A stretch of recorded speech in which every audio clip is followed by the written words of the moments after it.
देखो, आप YouTube पर कहीं ऑनलाइन बिजनेस के बारे में देख रहे होंगे और आपको Amazon FBA के बारे में सुनने को मिला होगा, पर अगर आप डिसीजन नहीं ले पा रहे हो कि शायद आपको ये बिजनेस करना है कि नहीं, इसीलिए मैं खुद Amazon FBA करके आपको हॉनेस्टली कुछ चीज़ें बताऊंगा जो कोई नहीं बता रहा है, जिससे मैं गारंटी से कह सकता हूं कि आप एक बेटर डिसीजन ले सकते हैं कि Amazon FBA बिजनेस आपको करना है कि नहीं, और अगर करना है तो क्यों और किस तरह करना है। देखो, आपको कोई भी बिजनेस स्टार्ट करने से पहले तो आपको उस बिजनेस करने का क्या इंटेंशन है वो जानना बहुत ही इंपॉर्टेंट है। कई बिगिनर्स यही भी मिस्टेक करते हैं, उनको पता ही नहीं रहता है कि क्यों उनको वो बिजनेस करना है, क्यों उन्होंने वो बिजनेस को सेलेक्ट किया है। और कुछ लोग मतलब ऐसा सेइंग को सुनते हैं कि average millionaire has 7 streams of income, वो सुन के कई सारा बिजनेसेस करने लगते हैं। वैसा नहीं होता है। जो भी मिलियनर्स और बिलियनर्स है ना, वो ज्यादा सक्सेसफुल सिर्फ एक बिजनेस को सही तरीके से करने से होते हैं। ज्यादा पैसा भी वैसा ही वो कमाते हैं, फिर जाके वो डाइवर्सिफाई करते हैं अलग अलग बिजनेस में। तो बैक टू द टॉपिक जो है before starting know your intention. मतलब आपको पता रहना है कि क्यों आपने उस पर्टिकुलर बिजनेस को सेलेक्ट किया है। मैं ना सिर्फ Amazon FBA की बात कर रहा हूँ, कोई भी बिजनेस हो, स्पेशली ऑनलाइन बिजनेस, क्योंकि देखने के लिए आप यूट्यूब पर देखते हो वो आसान लगता है, आपको लगता है कि मैं आसानी से करूंगा। वैसा नहीं है। हमेशा जितना आपका इनपुट है उतना ही आपको आउटपुट मिलेगा। तो बेसिकली जब मैंने स्टार्ट किया था तो मेरा इंटेंशन यही था, क्योंकि मैं उस वक्त मैकेनिकल इंजीनियरिंग कर रहा था,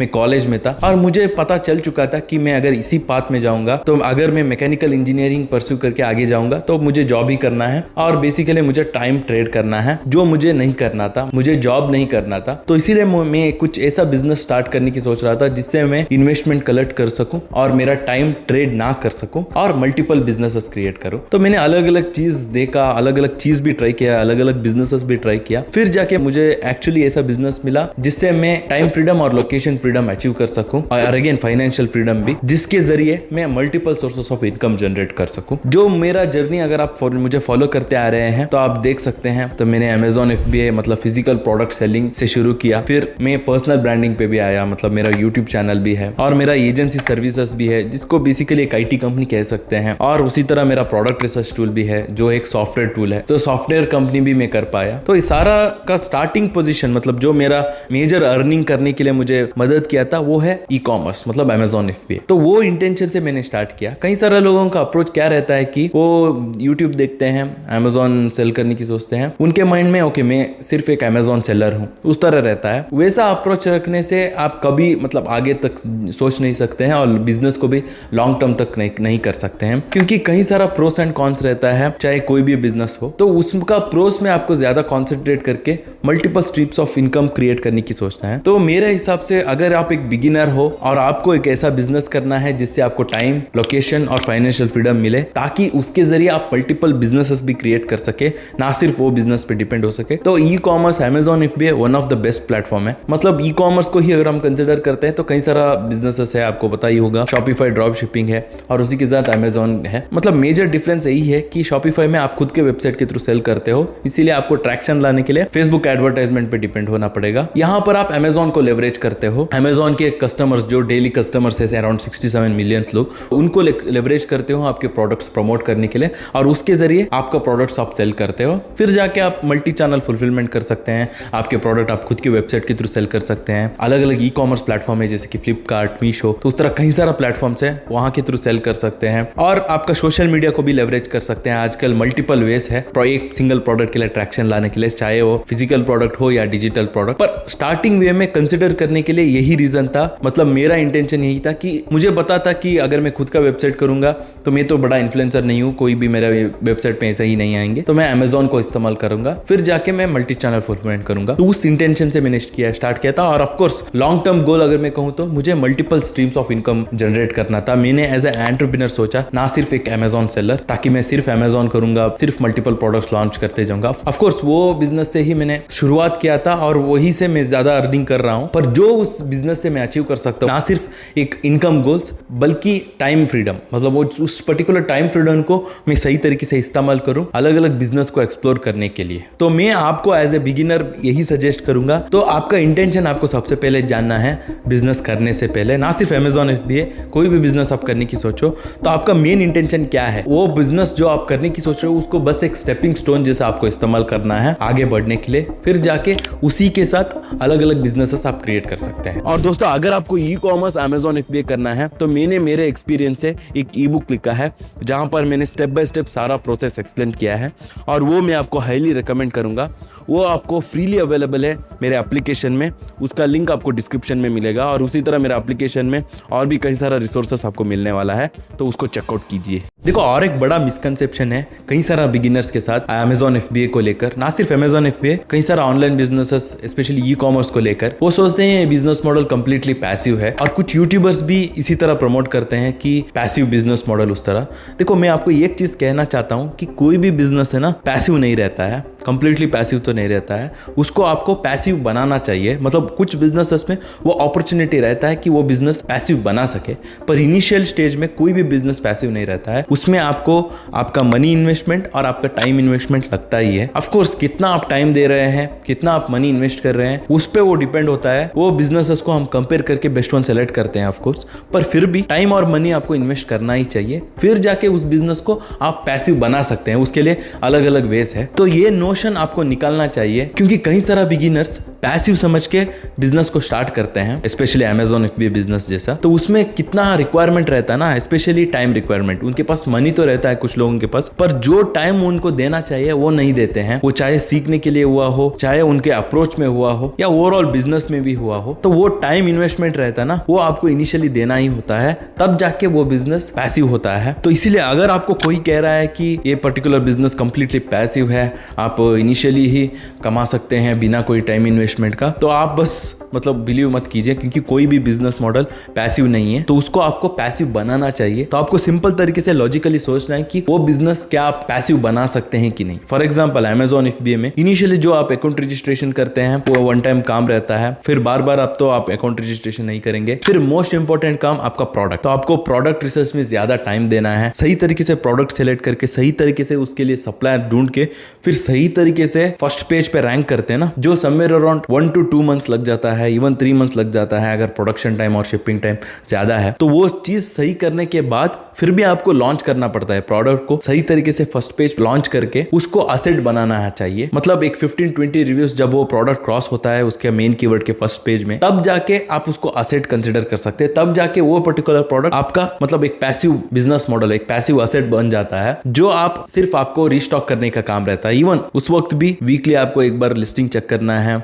आपका एडवर्टाइजमेंट कैंपेन चेक करना है। Of course anywhere around 1 to 2 hours आपको देना ही पड़ेगा, पर फिर भी वो एक सेमी पैसिव बिजनेस मॉडल बन जाता है। तो पर उसके लिए सबसे पहले आपको टाइम और मनी दोनों इन्वेस्ट करना पड़ता है, लर्निंग में हुआ हो, एग्जीक्यूशन में हुआ हो। देखो, अगर आप यूट्यूब पर मतलब ऐसा वीडियोस देखते हो कि कितना इन्वेस्टमेंट रिक्वायर्ड है अमेजॉन FBA के लिए, तो कई सारा लोग कई सारा चीज बताते हैं, कई सारा अमाउंट बताते हैं, पर मैं कई सारा बिगिनर्स को देखता हूँ, वो यूजुअली क्या करते हैं कि बहुत ही कम इन्वेस्टमेंट से स्टार्ट करने की सोचते हैं। इवन दो कई लोगों के पास इन्वेस्टमेंट रहता है, फिर भी वो कम इन्वेस्टमेंट में स्टार्ट करने की सोचते हैं। वो सोचते हैं कि ओके, मैं इतने से स्टार्ट करके देखूंगा, फिर जब प्रॉफिट हो जाएगा तब मैं करूंगा। वैसा अगर आप करेंगे डेफिनेटली तो आप फेल होंगे ही, पर आप फेल होने के बाद कुछ सीखने को भी नहीं मिलेगा। वो वर्स्ट सिनेरियो है जहां पर आपका मनी भी गया, जो कम इन्वेस्टमेंट भी करते हैं वो भी गया, आपका टाइम भी गया, और कुछ सीखने को भी नहीं मिला जो आप कैरी ऑन कर सकते हैं एज एन एक्सपीरियंस आपके आगे वेंचर्स में। तो बेसिकली लूज लूज सिचुएशन है। तो इसीलिए मैं हमेशा कहता हूं कि राइट इन्वेस्टमेंट के साथ ही आपको स्टार्ट करना है। अगर आपके पास इन्वेस्टमेंट नहीं है, सीधी सी बात है, आपको जॉब करना है और इन्वेस्टमेंट कलेक्ट करना है, फिर जाके स्टार्ट करना है, तो वही सही अप्रोच रहेगा। सीधी सी बात है, यहाँ पर आप फिजिकल प्रोडक्ट सेल कर रहे हो और वो प्रोडक्ट को आप असेट बना रहे हो। जैसे मैंने लास्ट पॉइंट में कहा था, वो प्रोडक्ट आप असेट बना रहे हो, मतलब आपका काम सिर्फ रिस्टॉक करना रहा है। तो फॉर एग्जांपल, अगर वो प्रोडक्ट रिसर्च करने के वक्त अगर वो प्रोडक्ट के लिए 300 सेल्स आ रहा है, तो इसका मतलब 300 यूनिट्स आपके पास रहना चाहिए, तभी जाके वो प्रोडक्ट स्टॉक में रहता है। देखो, अमेजॉन एल्गोरिथम के हिसाब से अगर आपके प्रोडक्ट एक बार फर्स्ट पेज पे आ जाता है, अगर आप समझ लीजिए आउट ऑफ स्टॉक हो जाते हैं 2 to 3 डेज तक, इवन 5 डेज तक, तो आपके प्रोडक्ट जब आप रिस्टॉक करेंगे, फिर आपके प्रोडक्ट फर्स्ट पेज पे नहीं दिखेगा, फिर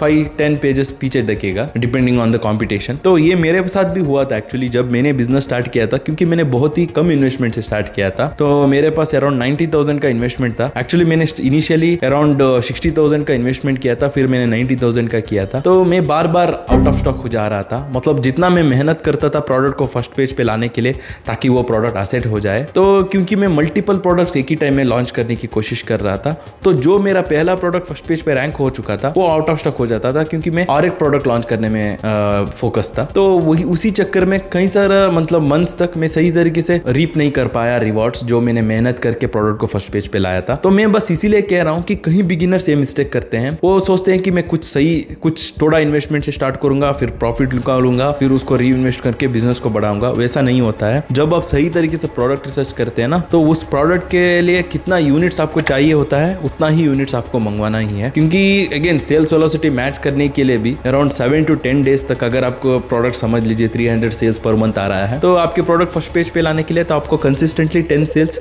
4 to 7 डेज तक अचीव करना है। मतलब 40 to 70 यूनिट्स वहां ही गया, एडवर्टाइजमेंट में ही गया, जो आपको बिल्कुल कोई प्रॉफिट तो नहीं देगा। फिर जाके जब आपके प्रोडक्ट फर्स्ट पेज पे आता है, जब आपको ऑर्गेनिक सेल्स होता है, मतलब जो लोग अमेजोन के सर्च पेज में रैंडमली टाइप करके आपका प्रोडक्ट जब फर्स्ट पेज पे दिखेगा परचेस करते हैं, वो ऑर्गेनिक सेल्स होता है। वहां पर आपको प्योर प्रॉफिट, पूरा प्रॉफिट मार्जिन मिल जाता है उस प्रोडक्ट में जो भी सेल होता है ऑर्गेनिक सेल्स। तो वो सेल्स आने तक आपके पास अगर कोई इन्वेंट्री ही बचा नहीं है, अगर आप 100 यूनिट से स्टार्ट कर रहे हो और आपका 70 यूनिट्स वहां ही गया और फर्स्ट पेज पे लाने के बाद आपके पास सिर्फ 30 यूनिट्स बचा है, तो डेफिनेटली आप आउट ऑफ स्टॉक हो जाएंगे। तो आप सही तरीके से एसेट बिल्ड नहीं कर सकते हैं अमेजोन पर। तो इसीलिए ये चीज कई बार आपको सुनने को नहीं मिलेगा यूट्यूब पर। तो बिना इन्वेस्टमेंट का तो आप स्टार्ट ही नहीं कर सकते हैं, तो इसके लिए इन्वेस्टमेंट चाहिए ही चाहिए। तो वही होता है, मतलब हमेशा जो बिजनेस में, मतलब मैं तो यही मानता हूँ कि जॉब भी एक बिजनेस है जहां पर आप बेसिकली टाइम को ट्रेड कर रहे हो, और वैसा बिजनेस में जहां पर आपको कोई मनी आप इन्वेस्टमेंट नहीं कर रहे हो, तो वहां पर आपको ज्यादा टाइम ट्रेड करना पड़ेगा। जितना ज्यादा हो सके उतना ज्यादा टाइम देना पड़ेगा, क्योंकि आपके टाइम के लिए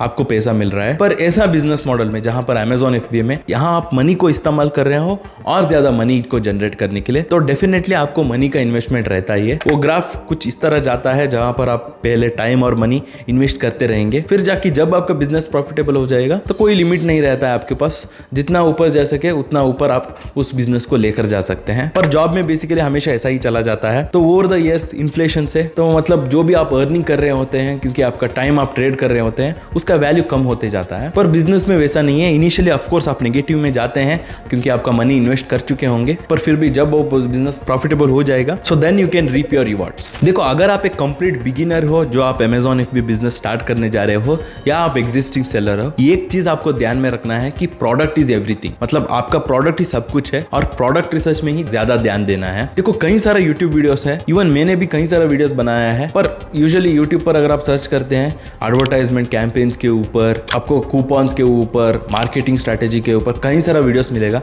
स्पेशली PPC, अमेजोन PPC को ही, मतलब किस तरह ऑप्टिमाइज करना है, किस तरह उसको बिड और बजट सेट करना है, क्या कीवर्ड्स डालना है, उसके ऊपर कई सारा स्ट्रेटेजीज है। और उसके थंबनेल और टाइटल में भी ऐसा ही रहते हैं कि ये cost 20%, 10%, this specific PPC strategy made me millions, उस तरह रहता है, जो बिगिनर्स और कई बार एग्जिस्टिंग सेलर्स को गलत डायरेक्शन में ले जाता है। देखो, मैं हमेशा कहते आ रहा हूँ मेरे कई सारा वीडियोस में, a good product with bad campaign can make you sales, but bad product even with good campaigns and listing can not. तो इसीलिए आपको प्रोडक्ट रिसर्च सही तरीके से करना है। कई सारा लोग यहीं पर फंस जाते हैं, गलत प्रोडक्ट सेलेक्ट करते हैं और फिर जाके ऐसा वीडियोस देखकर मतलब एडवर्टाइजमेंट कैंपेन में, लिस्टिंग में कुछ ऑप्टिमाइज करना शुरू कर देते हैं, वो समझ के कि इस तरह करने से उनको सेल्स मिलेगा। पर वैसा नहीं होता है क्योंकि उनका प्रोडक्ट सिलेक्शन में गलत रहता है। तो इसलिए मैं ज्यादातर वीडियोस प्रोडक्ट रिसर्च के ऊपर बनाता हूँ। इनफैक्ट मेरे लेटेस्ट वीडियो ही कंप्लीट एक प्रोडक्ट रिसर्च के ऊपर ही है, और उसके लिए बेसिकली आपको क्राइटेरियाज को कंसिडर करना है। वो कहते हैं ना, you have to win a game before even playing. मतलब आपको उस प्रोडक्ट से कितना आपको मिलता है, क्या रिजल्ट्स आपको मिलता है, वो पहले ही आपको जानना होगा। पहले ही आपको जानना होगा प्रोडक्ट लॉन्च करके, ना कि प्रोडक्ट लॉन्च करने के बाद फिगर आउट करना है कि किस तरह उस प्रोडक्ट के लिए सेल्स लाना है। क्योंकि अमेजोन पर आप डिमांड क्रिएट नहीं कर सकते हैं, जो एग्जिस्टिंग डिमांड है उसके ऊपर ही आपका प्रोडक्ट लॉन्च करके कॉम्पीट कर सकते हैं बाकी सेलर्स के साथ। इसीलिए आपको कॉम्पिटिटर्स का डाटा देखना है। मतलब बड़े बड़े कंपनीज को अगर हम देखते हैं, चाहे किसी भी फील्ड में हुआ हो, एप्पल हुआ हो, सैमसंग हुआ हो, या ऑटोमोबाइल फील्ड में महिंद्रा, टाटा, तो हर एक कंपनी क्या करते हैं, कॉम्पिटिटर्स एनालिसिस करते हैं, उनके कॉम्पिटिटर्स को देखते हैं, उनका कॉम्पिटिटर्स का अलग अलग प्रोडक्ट्स का क्या मैट्रिक्स है, किस तरह वो सेल्स कर रहे हैं, उसको कंसिडर करके वो डिसाइड करते हैं कि किस तरह उनका नया प्रोडक्ट वो लॉन्च करे, और उनका नया प्रोडक्ट भी वो वैसे ही पिक करते हैं उनके कॉम्पिटिटर्स को देखकर। और उसका इंडिविजुअल एग्जांपल मुझे आपको कहने की जरूरत नहीं है, आपके सराउंडिंग कंपनीज में ही देखे जो भी सक्सेसफुल प्रोडक्ट रहता है और एक कंपनी भी उसी तरह सिमिलर प्रोडक्ट लॉन्च कर देता है। स्पेशली कार के इंडस्ट्री में आप देख सकते हैं, जब एसयूवी कार्स इंडिया में बहुत ही डिमांड में रहा था, हर एक कंपनी ने एसयूवी लॉन्च किया। तो सिमिलर वे है, जब आप बिजनेस करने की सोचते हो तो आपको कॉम्पिटिटर्स को देखना होगा, आपके कॉम्पिटिटर्स को, मतलब जो भी प्रोडक्ट आप करने की सोच रहे हो, आपके कॉम्पिटिटर्स का एवरेज सेल्स क्या है, एवरेज रिव्यूज क्या है, ब्रांड डोमिनेशन क्या है, वो सब कुछ आपको कंसिडर करना होगा। उसके लिए मैं तो प्रिफर करता हूं आपको टूल्स इस्तेमाल करने के लिए, इसीलिए मैंने कुछ सॉफ्टवेयर डेवलपर से मिलके इंडिया का सिंपलेस्ट प्रोडक्ट रिसर्च टूल हमने डेवलप किया है, जिसको इस्तेमाल करके हमने बेहतरीन रिजल्ट्स पाया है हमारे क्लाइंट्स के लिए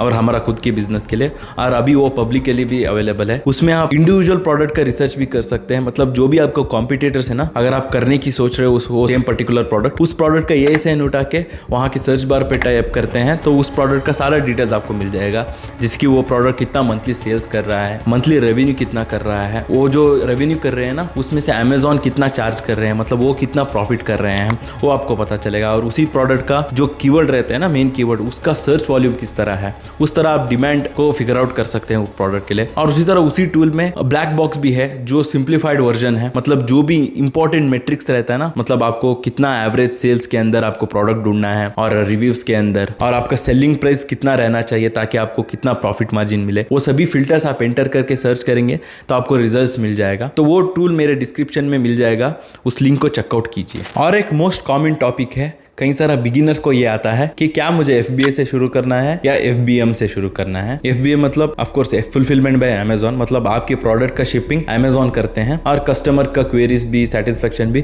अमेजॉन हैंडल करते हैं। और एक है FBM, मतलब आप आपके कस्टमर्स को प्रोडक्ट शिप करते हैं, उसको फुलफिलमेंट बाय मर्चेंट भी कहते हैं। देखो मैं तो यही कहता हूं कि आपको FBA से ही शुरू करना है। देखो होल इंटेंशन इस बिजनेस करने का यही है कि आप इस बिजनेस को ऑटोमेट कर सके, मतलब हर एक प्रोडक्ट जो आप लॉन्च करते हैं वो असेट बना सके। तो उसको करने के लिए आप प्रोडक्ट का पैकिंग के ऊपर, लेबलिंग के ऊपर, इनवॉइसिंग के ऊपर, लॉजिस्टिक्स पार्टनर को बुक करना, कस्टमर तक पहुंचाना, उस पे आपको ध्यान नहीं देना है। आपको सिर्फ इंपॉर्टेंट काम जो है प्रोडक्ट रिसर्च और मार्केटिंग जो आप पोर्टल में करते हो ना, उस पे ध्यान देना है। तो ये सारा चीज आपको आउटसोर्स करना है। और आप में से कई सारे लोग कह सकते हैं कि FBA में बहुत चार्ज करेंगे शिप करने के लिए। देखो अगर आपको 10 से ज्यादा यूनिट सेल आ रहा है ना पर डे के लिए, तो डेफिनेटली FBA इकोनॉमिकली रहेगा। अगर आपको पर डे के लिए 10 से कम यूनिट सेल हो रहा है, देन आप FBM कर सकते हैं। पर होल पॉइंट यही है बिजनेस करने का, आपको 10 से ज्यादा यूनिट्स आना ही चाहिए, इसीलिए आप बिजनेस कर रहे हो। 10 से कम यूनिट्स सेल करके क्या प्रॉफिट के, मतलब क्या रेवेन्यू जनरेट करेंगे आप? तो इसीलिए ऑब्वियसली आपको पर डे में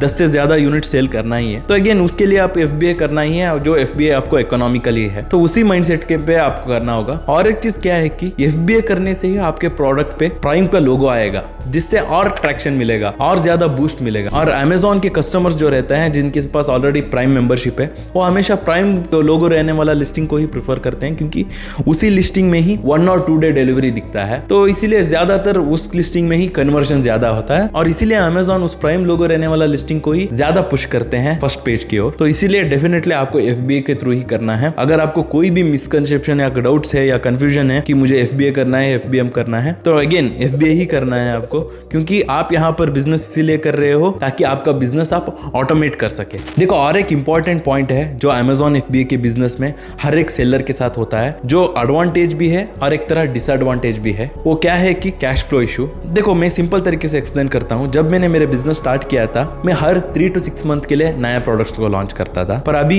हार्डली मैं ईयरली एक प्रोडक्ट को लॉन्च कर रहा हूँ। मतलब मैंने रिसेंटली ही मेरा एक नया शिपमेंट सेंड किया था, वो मैंने एक्चुअली मेरा प्लेस को ही बुलाया था, उसमें कुछ मैंने चेंजेस किया था और कुछ प्रोडक्ट इंसर्ट्स और कॉम्प्लीमेंट्री प्रोडक्ट्स मुझे ऐड करना था। उसके लिए मुझे सही पर्सन्स नहीं मिल रहा था, तो मैंने खुद करके उसको भेजा। तो वही होता है, मतलब इनिशियली आप ज्यादा प्रोडक्ट्स को लॉन्च कर सकते हैं आपका रेवेन्यू इंक्रीज करने के लिए, पर आगे जाकर आपको एक इशू आता है जो है कैश फ्लो इश्यूज। मतलब आपका मेन प्रायोरिटी होता है आपका एग्जिस्टिंग प्रोडक्ट्स को स्टॉक में रखना, जो 500-600 रिव्यू से भी क्रॉस हो चुका है, उसको आपको किसी भी कारण आउट ऑफ स्टॉक होने को नहीं देना है। और जैसा आपका रेवेन्यू आता है, उसमें से प्रॉफिट आता है, और आप मल्टीपल बिजनेसेस भी क्रिएट कर चुके होंगे, आपका लाइफस्टाइल भी इंक्रीज हो चुका होगा बिजनेस करके, तो आपको डाइवर्सिफाई करना होगा। तो इसीलिए आप ज्यादा कॉन्सेंट्रेट इस पे करेंगे कि आपका एग्जिस्टिंग प्रोडक्ट्स है ना वो स्टॉक में रहे, और आप ज्यादा फोकस नया प्रोडक्ट्स में लॉन्च करने के लिए नहीं दे पाएंगे, स्पेशली जब आप मल्टीपल इनकम स्ट्रीम्स क्रिएट करते हैं तो। और वो अच्छा भी है अगर आप जूम आउट करके देखें तो। और ये यूजुअली कई सारा बिजनेस में होता है, कैश फ्लो इश्यूज। हर एक बिजनेस जहां पर आप मनी को इस्तेमाल कर रहे हो, मनी को लेवरेज कर रहे हो, जो हम मीडियम लेवरेज भी कहते हैं, तो उसमें होता ही है। पर एडवांटेज क्यों है कि बिगिनर्स को एडवांटेज है, क्योंकि बिगिनर्स कई बार सोचेंगे कि बड़े सेलर बहुत कॉम्पिटिटिव रहते हैं, बड़े सेलर्स को हम बीट नहीं कर सकते हैं। वैसा नहीं है कि बड़े सेलर्स को कई बार अच्छा प्रोडक्ट्स भी मिलता है, वो नहीं कर सकते हैं। तो इसीलिए नया सेलर्स को ही स्टेप अप होना है, स्पेशली इंडिया जैसे कंट्री में जहां पर अभी भी ई कॉमर्स बहुत ही स्मॉल है। क्योंकि अगर हम टोटल पॉपुलेशन का इंटरनेट यूजर्स अगर हम देखते हैं वो अराउंड 50% है इंडिया में। पर अगर हम बाकी कंट्रीज को देखते हैं जैसे कि यूएसए और चाइना, जहां पर टोटल पॉपुलेशन का इंटरनेट यूजर्स अराउंड 80 to 90% है, तो उस हिसाब से इंडिया में और ज्यादा ग्रो होने वाला है आने वाले साल में। और जो वो ग्रोइंग डिमांड है रहता है ना, उस ग्रोइंग डिमांड के लिए और भी ज्यादा से ज्यादा प्रोडक्ट्स को लिस्ट करना होता है, और वो बड़े सेलर्स नहीं करेंगे, वो नया सेलर्स को ही करना होगा, और नया सेलर्स करेंगे भी। बस आपको एज ए बिगिनर, आप जो वीडियो देख रहे हो मेरा, आपको डिसाइड करना है कि उनमें से आपको एक बनना है जो इस ग्रोइंग डिमांड को फुलफिल करके कैपिटलाइज करेंगे। देखो यहाँ पर मैं और एक मिथ Amazon FBA को लेकर बस्ट करने चाहते हूँ, और एक रीजन भी है क्यों आपको सही इन्वेस्टमेंट के साथ स्टार्ट करना है। देखो आपका पहला बैच जो आप लॉन्च करते हो ना, ट्रायल यूनिट्स जो हम कहते हैं, उसमें कई बार आपको प्रॉफिट नहीं होता है। फिर सेकेंड और थर्ड बैच में एक्चुअली जो प्रॉफिट होता है। तो इसलिए आपको सही इन्वेस्टमेंट के साथ क्यों स्टार्ट करना है, तो यही रीजन है क्यों आपको सही इन्वेस्टमेंट के साथ स्टार्ट करना है। क्योंकि कई सारा मैंने खुद मेरे प्रोडक्ट्स लॉन्च किया है जहां पर मुझे फर्स्ट बैच में कोई कहने जितना प्रॉफिट नहीं हुआ है। फर्स्ट बैच में सिर्फ मैंने टाइम इन्वेस्टमेंट किया है, मनी इन्वेस्टमेंट किया है, ताकि मैं एक असेट बना सकूं, ताकि मेरा प्रोडक्ट सही तरीके से फर्स्ट पेज पे रैंक हो जाए। फिर जाके जब मैं सेकेंड बैच में लार्जर क्वांटिटी में ऑर्डर करता हूँ ना सप्लायर से, तब जाके मुझे सही तरीके से प्रॉफिट होता है। क्योंकि क्या होता है इस बिजनेस में, क्योंकि आप फिजिकल प्रोडक्ट में डील कर रहे हो, और आप प्रोडक्ट रिसर्च करने के बाद पहला बैच में आप समवेयर अराउंड 200 to 300 यूनिट्स मंगवाएंगे, ज़्यादा से ज़्यादा 500 यूनिट्स मंगवाएंगे सप्लायर से। तब आपको सप्लायर एक अच्छे रेट में नहीं देता है, जो आपको लार्जर क्वांटिटी में ऑर्डर करने के वक्त देता है ना, उतना प्राइस पे नहीं देता है। तो जो यूनिट प्राइस ज़्यादा रहता है, तब आपको उतना ज़्यादा मार्जिन नहीं मिलता है। पर उसको ही कंसिडर करके बिजनेस ही सही नहीं है वो कह नहीं सकते हैं। क्योंकि जब आपके प्रोडक्ट फर्स्ट पेज पे रैंक होता है और आप कॉन्फिडेंस रहता है कि आपको एनी हाउ सेल्स मिलेगा ही, तब आप क्या कर सकते हैं, 1000-2000 यूनिट्स मंगवा सकते हैं। मैं वैसा ही करता हूँ। तब आप सी शिपिंग से ज़्यादा यूनिट्स जब आप मंगवाएंगे, और सी शिपिंग में भी आपको कम कॉस्ट लगेगा, मतलब शिपिंग कॉस्ट, और सिंगल यूनिट का प्राइस है ना बहुत ही कम प्राइस मिलता है जब आप लार्जर क्वांटिटी ऑर्डर करते हैं सप्लायर से। तब ओवरऑल आपका प्रॉफिट मार्जिन बहुत ज़्यादा इंक्रीज होगा, तब आप एक्चुअली प्रॉफिट करने लगेंगे आपके प्रोडक्ट से। तो जैसे मैंने पहले कहा, मैं तो कई बार ऐसा प्रोडक्ट लॉन्च करके आ चुका हूँ, और मेरा क्लाइंट्स भी आप देख सकते हैं, जो भी स्टूडेंट इंटरव्यूज आप देख सकते हैं, जो भी सेल्स वो करते हैं, कई बार उनको उतना ज़्यादा मार्जिन नहीं रहता है उसमें, क्योंकि वो एड्स पे स्पेंड कर चुके होते हैं प्रोडक्ट को फर्स्ट पेज पे लाने के लिए। फिर जाके जब वो सेकेंड थर्ड बैच लॉन्च करते हैं, तब जाके उनको मार्जिन मिलता है। पर ऑफ कोर्स कई बार ऐसा प्रोडक्ट्स मिलता है, उसका टाइमिंग ऐसा रहता है कि फर्स्ट बैच में ही बहुत ज्यादा मार्जिन मिल जाता है, स्पेशली जब आप Q4 उस टाइम पे जब वो प्रोडक्ट का डिमांड हाई रहता है, तब लॉन्च करते हो, कोई सैचुरेशन नहीं रहता है। पर मोस्ट ऑफ द टाइम यही होता है कि फर्स्ट बैच में ज्यादा मार्जिन तो नहीं मिलता है, पर अगेन आप एक एसेट क्रिएट कर सकते हो जिसपे आप रिलाय हो सकते हो आगे जाकर सेकेंड थर्ड बैच जब आप लाएंगे उस प्रोडक्ट को स्टॉक में रखने के लिए। देखो आपने कहीं बार सुना होगा, कहीं लोग कहते हैं you have to do according to your passion. तो आपका पैशन रिलेटेड आपको जॉब करना है, पैशन रिलेटेड काम करना है, बिजनेस करना है। पर यहाँ पर मैं आपको कहना चाहता हूँ कि you have to keep your passion aside. मतलब कहीं बार मैंने देखा है कहीं बिगिनर्स मतलब वो मदर रहते हैं, उनको बच्चे रहते हैं, तो वो इसीलिए वो कहते हैं कि ओके मैं बेबी कैटेगरी में प्रोडक्ट लॉन्च करूंगा। कुछ लोग तो मैं रोज जिम जाता हूँ तो इसीलिए मैं स्पोर्ट्स एंड फिटनेस कैटेगरी में प्रोडक्ट लॉन्च करता हूँ, मैं ऑफिस कैटेगरी में प्रोडक्ट लॉन्च करता हूँ। उस तरह मतलब वो माइंडसेट में वो फिक्स रहते हैं कि ओके मुझे यही कैटेगरी एक्सप्लोर करना है, जिसके चक्कर में कई बार वो गलत प्रोडक्ट्स भी लॉन्च करते हैं ऑफकोर्स, और कई बार मिस आउट भी कर देते हैं, क्योंकि कई सारा अलग अलग कैटेगरीज है जहाँ पर अच्छा अच्छा प्रोडक्ट्स रहता है। और अगर आप फिक्सड रहते हैं कि मुझे यही कैटेगरी करना है, तो वो अच्छा प्रोडक्ट मिस आउट हो जाता है, क्योंकि अमेजोन पर कोई आपका स्टोर विजिट नहीं करते हैं। तो आपको मतलब 90-95% सेल तो सर्च बार पे टाइप करने के बाद ही आएगा। इवन आपका एडवर्टाइजमेंट भी जब कोई पर्सन अमेजोन के सर्च बार पे टाइप करता है तब जाके आपका एडवर्टाइजमेंट दिखेगा, अगर आप स्पॉन्सर्ड एड्स रन कर रहे हैं तो। बेसिकली आपका स्टोर तो कोई विजिट करने वाले तो नहीं है, तो आप एक प्रोडक्ट बेबी कैटेगरी में, एक प्रोडक्ट ऑफिस कैटेगरी में, एक product sports and fitness category में लॉन्च कर सकते हैं। ऑफ कोर्स आपको ब्रांडेड ही करना होगा,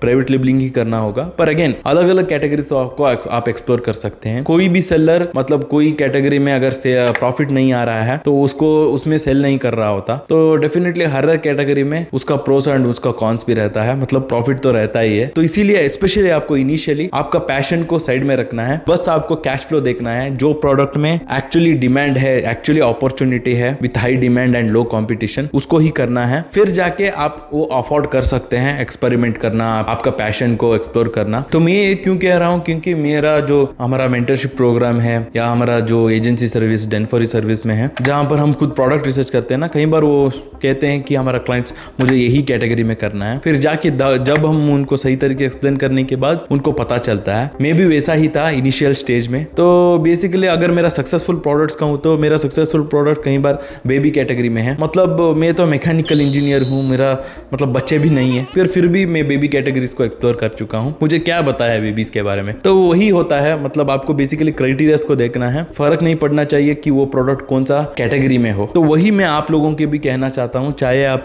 बिगिनर हो या एग्जिस्टिंग सेलर। देखो कई बार आप इस नोशन में रह सकते हो कि ये बिजनेस कंप्लीटली पैसिव है, आपको कोई आपका इन्वॉल्वमेंट ही जरूरत नहीं है। वैसा नहीं रहता है कि जब आपका बिजनेस ग्रो होते जाएंगे, जब आप मल्टीपल प्रोडक्ट के साथ काम करते हो और कहीं बार आपको इन्वॉल्व होना पड़ता है। मतलब बेसिकली कुछ ही दिन पहले, जैसे मैंने पहले कहा था, मेरा एक शिपमेंट में सेंड कर रहा था, उसके लिए मुझे कुछ चेंजेस करना था, कॉम्प्लीमेंट्री प्रोडक्ट्स ऐड करना था और मेरा कुछ अनफुलफिलेबल आइटम भी था जो मैंने स्टिकर लगा के वेयरहाउस को भेजा। तो वैसा इन्वॉल्वमेंट रहता ही है कई बार, तो उस सारा चीज करने के लिए रेडी रहना चाहिए। ऑफकोर्स एज ए बिगिनर उतना इन्वॉल्वमेंट की जरूरत नहीं है। ऑफकोर्स आप सिर्फ प्रोडक्ट रिसर्च और मार्केटिंग पे फोकस कर सकते हैं, पर जैसा आपका बिजनेस ग्रो होता जाएगा कई बार कुछ एक्स्ट्रा स्पेंड को कम कर सकते हैं। मैंने नोटिस किया है ओवर द इयर्स, कई बार मैं ज्यादा स्पेंड करता था कुछ चीज को आउटसोर्स करके, जिसका मतलब जरूरत ही नहीं था, अननेसेसरी था। मतलब मुझे एक्स्ट्रा पे करना पड़ता था सप्लायर को वो सारा चीज करने के लिए, जो जरूरत ही नहीं था, और मेरे एम्प्लॉयज को भी मुझे पे करना पड़ता था जो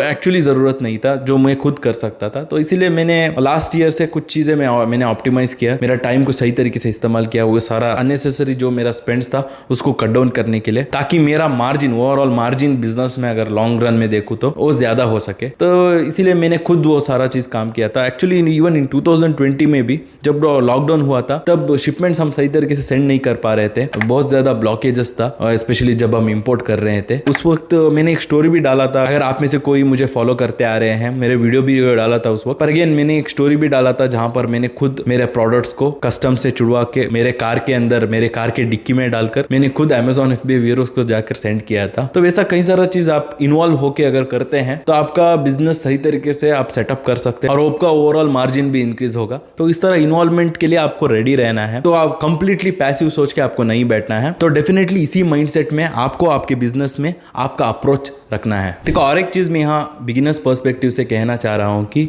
आपको जो भी चीज़ आप आउटसोर्स करने से पहले आपको सबसे पहले वो समझना चाहिए। तो वही है हमारा अगला point, learn before you outsource. मतलब जब मैंने एक्चुअली मेरा बिजनेस स्टार्ट किया था तो मुझे बहुत ज़्यादा कन्फ्यूजन हो रहा था टैक्सेशन को लेकर, किस तरह इंपोर्ट करना है, और उस वक्त मेरा बजट भी इतना ज़्यादा नहीं था कि मैं एक अकाउंटेंट को हायर कर सकूँ या अकाउंटेंट को रख सकूँ पेरोल में और मंथली उसको पे कर सकूँ। तो तब मैंने डिसाइड किया कि मैं अकाउंटेंट के पास जाकर सारा चीज़ मैं खुद सीखता हूँ, GST registration, GST return filing, वो सब कुछ। तो मतलब विजिट करके मैंने कुछ पे करके सब कुछ मैंने सीख लिया। फिर जाके ऑलमोस्ट 1 to 1.5 ईयर्स के बाद फिर जाके मैंने अकाउंटेंट को हायर किया। मतलब मैंने सारा काम आउटसोर्स किया, जो भी अकाउंटिंग और टैक्सेशन का स्टफ है। तो इसीलिए मतलब मेरा वीडियोस में आप देख सकते हो, पहले मैं लिटरली GST का रिटर्न फाइलिंग भी मैं लाइव वीडियो दिखाता था और आप में से ज्यादा लोग उसको पसंद भी करते थे। मतलब मैं रिटर्न फाइलिंग, टैक्सेशन को ऊपर ही मैंने एक सेपरेट प्लेलिस्ट बना के रखा है ताकि बिगिनर्स को वो हेल्पफुल हो सके। मेरा मानना यही था कि जो भी चीज मैं आउटसोर्स करने से पहले मैं सबसे पहले सीखता हूँ।